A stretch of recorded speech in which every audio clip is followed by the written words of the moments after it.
আসসালামু আলাইকুম প্রিয় দর্শক, আমাদের প্রধান উপদেষ্টা মানে অন্তর্বর্তীকালীন সরকারের প্রধান উপদেষ্টা ডক্টর মোহাম্মদ ইউনূসের যুক্তরাজ্য সফরের প্রায় শেষ পর্যায়ে উনি চলে এসেছেন। এর মধ্যে 3 দিন পার হয়ে গেছে এবং কাজের কাজ কতটুকু হয়েছে এটা নিয়ে গবেষণা হতে পারে।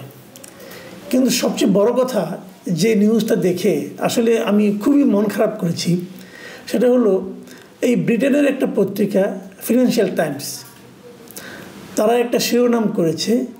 শিরোনামের ভাষাটা এমন যে Keir Starmer declines to meet Bangladesh leader tracking down missing billions. মানে বিলিয়ন ডলারের সন্ধানে যে বাংলাদেশের নেতা সেখানে গিয়েছেন, তার সঙ্গে দেখা করতে ব্রিটেনের প্রধানমন্ত্রী কেয়ার স্টারমার অস্বীকৃতি জানিয়েছেন।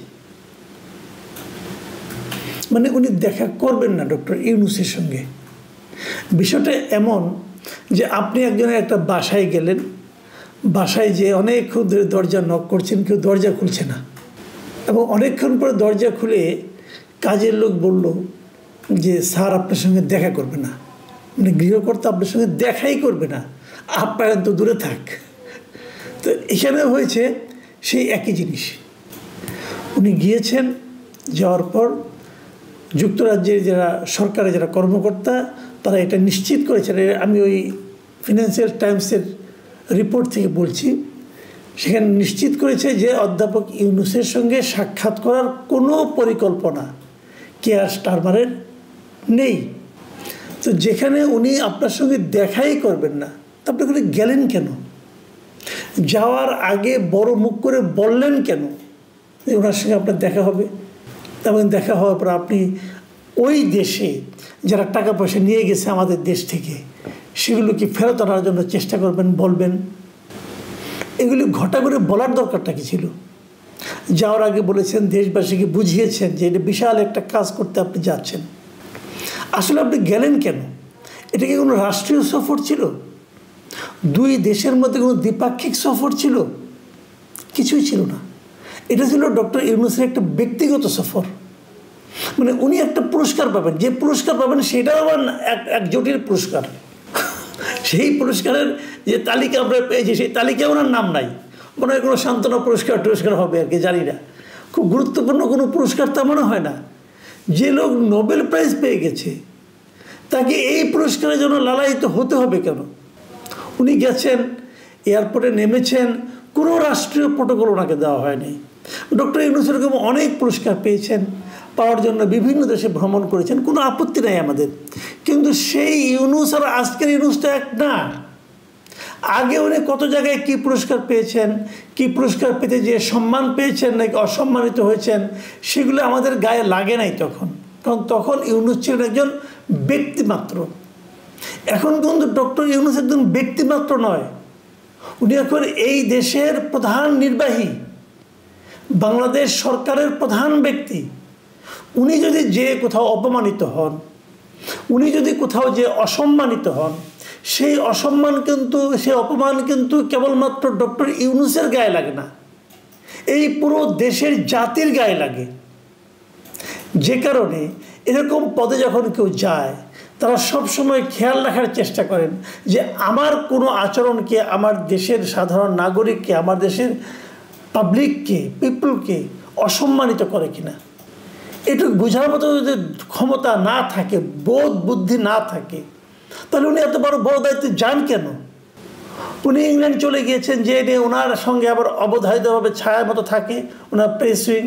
এখানে তো বহুত মাতবর আছে এবং বহুত মহাজ্ঞানী লোক আছে, তারা হুট করে বলে বসে তাকে নাকি কোনো এমপি বলেছেন যে কেয়ার স্টারমার এখন দেশেই নাই, কানাডায় আছেন। পরের দিন আমার বলতেছেন যে সম্ভবত নাকি বলেছি আমাকে যে আমি কোনো ভুল বলি নাই, মিডিয়াগুলো সেটাকে নাকি বিকৃত করেছে। আরে বাবা, তুমি সম্ভবত বলবা কেন? তুমি তো কোনো মানে সাধারণ মানুষ, তুমি সরকারের প্রধান উপদেষ্টার প্রেস সেক্রেটারি, তার সঙ্গে আবার সিনিয়র সচিব, তুমি সম্ভবত বলো কেন? তোমাকে সম্ভবত বলার তো নেই। তুমি যেটা বলবা সেটা অফিসিয়াল ইনফরমেশন, সেটাই হলো অফিসিয়াল ভাষ্য হবে। যিনি অফিসিয়াল ভাষ্য দিতে জানেন না তাকে দিতে বলা হয় কেন? তার ওখানে যেতে হবে কেন? আমি ভাই বাংলাদেশে আছি অনেক বছর, কোনো প্রেস সেক্রেটারি এত মানে পলিটিক্যাল বক্তব্য দিতে এর আগে আমি আর দেখিনি।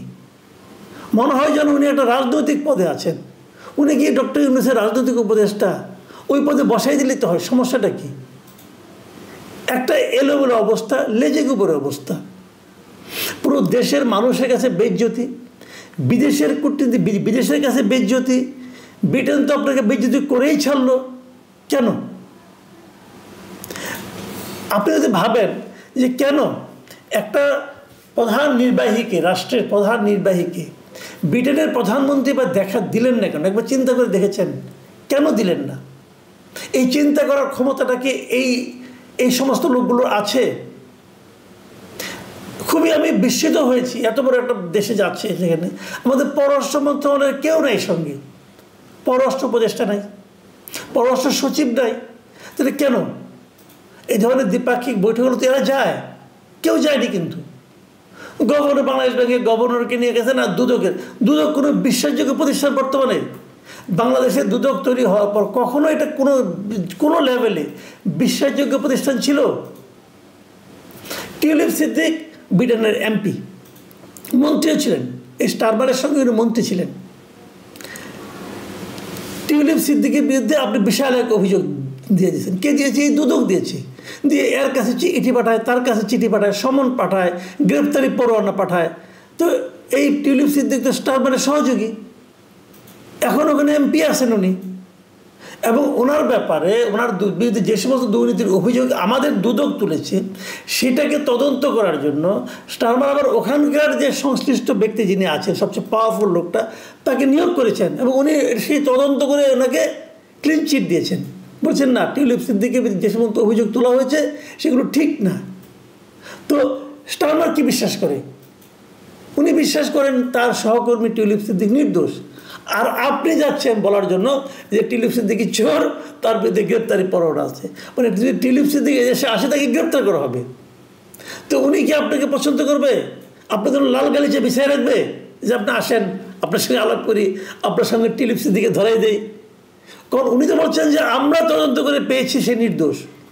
টিউলিপ সিদ্দিক নিজেও একটা চিঠি আপনার কাছে লিখেছেন ডক্টর ইউনূসের কাছে, যে উনি বলতে চেয়েছেন যে আপনারা যেগুলি করছেন সেগুলি এক পেশে। আমার উকিলের সঙ্গে দুদকের উকিলরা আলাপ করে না কেন? আমার উকিল তো তাদের নক করেছে, বলেছে, কোনো সাড়া নাই। ডক্টর ইউনূস কি বলেছেন? যে না, এটা আইনগতভাবে সমাধান হবে। তো উনি তো আইনগতভাবে আপনার কাছে ক্ষমা চাইতে চিঠি লেখেন নাই। উনি চিঠি লিখেছেন ওনার অবস্থানটা ক্লিয়ার করার জন্য। উনি চিঠি লিখেছেন যাতে নাকি ওনার আইনজীবীর সঙ্গে দুদকের আইনজীবী সহযোগিতা করে ইনফরমেশন দিয়ে যে তারা কী জানতে চায় যাতে ওরা জবাব দিতে পারে। আপনি জবাব চান না তো, আপনি মানুষকে ডিফেম করতে চান। তো ডিফেম করতে চান যে যাদেরকে, তাদের এখানে গেছেন, ডিফেম হয়ে আসতেছেন। এখন মান সম্মান থাকে আর কিছু? যদি উনি আমি আপনাকে গ্যারান্টিতে বলি, যদি উনি প্রধান উপদেষ্টা না হতেন, কেবল ডক্টর ইউনূস হতেন, কেবল নোবেল বিজয়ী ডক্টর ইউনূস হতেন, উনি কিন্তু স্টারমারের সঙ্গে দেখা করতে পারতেন। কিন্তু এখন তো উনি একটা রাজনৈতিক প্রতিপক্ষ হয়ে গেছেন। এই জিনিসটা বোঝার মতো, উপলব্ধি করার মতো যাদের ক্ষমতা নাই, যাদের সেই যোগ্যতা নাই, তারা এত বড় দায়িত্ব নেয় কেন? দেখুন, কেন দেখা করে না, আমি একটু আপনাদেরকে বিশ্লেষণ করে বোঝানোর মানে উপলব্ধি করার চেষ্টা করি, আপনাদের সঙ্গে শেয়ার করি আর কি। ঘটনাটা ঘটেছে কীভাবে দেখেন। আপনারা কি জানেন যে এই মুহূর্তে ব্রিটেনের সঙ্গে ইন্ডিয়ার সম্পর্কটা কেমন? ব্রিটেনের সঙ্গে ইন্ডিয়ার এরই মধ্যে ফ্রি ট্রেড এগ্রিমেন্ট হয়ে গেছে।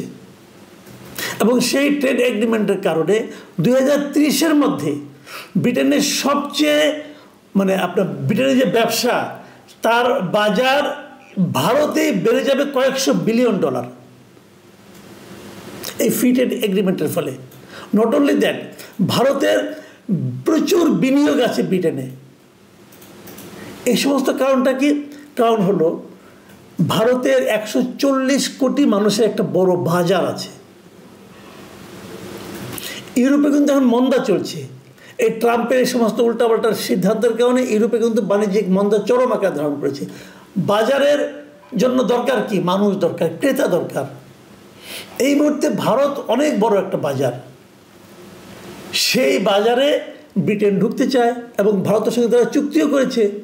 কারণ যে দেশকে ভারত পছন্দ করে না সে দেশের সঙ্গে ব্রিটেন আর প্রীতি করতে যাবে না, আপনি নিশ্চিত থাকেন। তো আপনি তো সবার সঙ্গে ঝগড়া বাঁধায় বসে আছেন রে ভাই, কিভাবে হবে?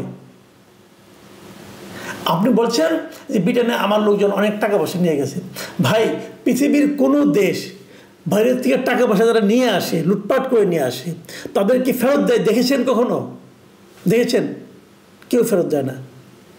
আমেরিকায় কত হাজার বিলিয়ন ডলার বাইরে থেকে চলে গেছে বিভিন্ন জায়গার থেকে, তারা কি চাইলে ফেরত পাবে? পাবে না তো।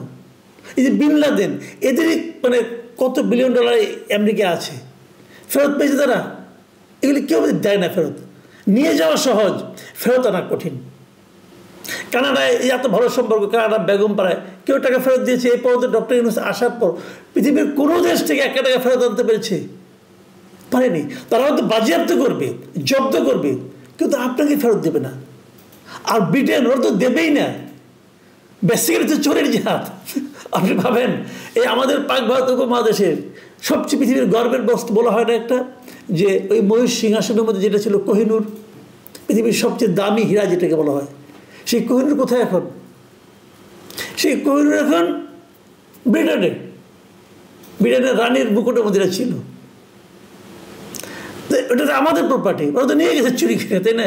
ফেরত দিছে। আচ্ছা, আমরা মাঝে মাঝে বলি না যে পাকিস্তান আমাদের কাছ থেকে এত জিনিস লুটপাট করে নিয়ে গেছে, আমরা পাকিস্তানের কাছে এত হাজার কোটি টাকা পাই, বলি তো, দাবি করি, অমুক করি, তমুক করি। পাইছে 1 টাকা? কেউ ফেরত দেয়? ফেরত দেয় না। পৃথিবীর সবচেয়ে কঠিন কাজ হলো নিজের টাকা অন্যের কাছ থেকে আদায় করা। সেই কাজ করতে ডক্টর ইউনূস গেছেন এমন এক দেশে যেখানে নাকি আবার তারা মনে করতেছেন যে ওই প্রধানমন্ত্রী যিনি খুবই ঘনিষ্ঠ টিউলিপ সিদ্দিক, সে নাকি চোর, তাকে চোর বানাতে যাচ্ছেন আপনি। পাবেন? ভাই এত সহজ না। যাই হোক, সেগুলো তারা করুক যদি পারে, আমার কোনো আপত্তি নাই। কিন্তু আমার কথা হলো, এর মাধ্যমে আপনি যে জাতিকে অপমান করছেন, এটার কি হলো? আপনি এক জায়গায় যাবেন, তার সঙ্গে আলোচনা করছেন। আমরা তো এমনি তো দেখি, আমরা তো ভাই বোনের সঙ্গে দেখা করতে গেলেও কিন্তু ফোন করে যাই যে তুমি কি আছো, আমি কি আসবো বিকালবেলা, ফোন করে যাই। আর আপনি হুট করে চলে গেলেন। মানে কূটনীতি মানে একদম কখ যারা জানে তারাও বলবে এটা হলো সেধে সেধে পরে বেজ্জতি হওয়া। তো দেশটাকে এভাবে বেজ্জতি করেন না ভাই। প্রিয় দর্শক, এখন এই পর্যন্তই। আল্লাহ হাফেজ।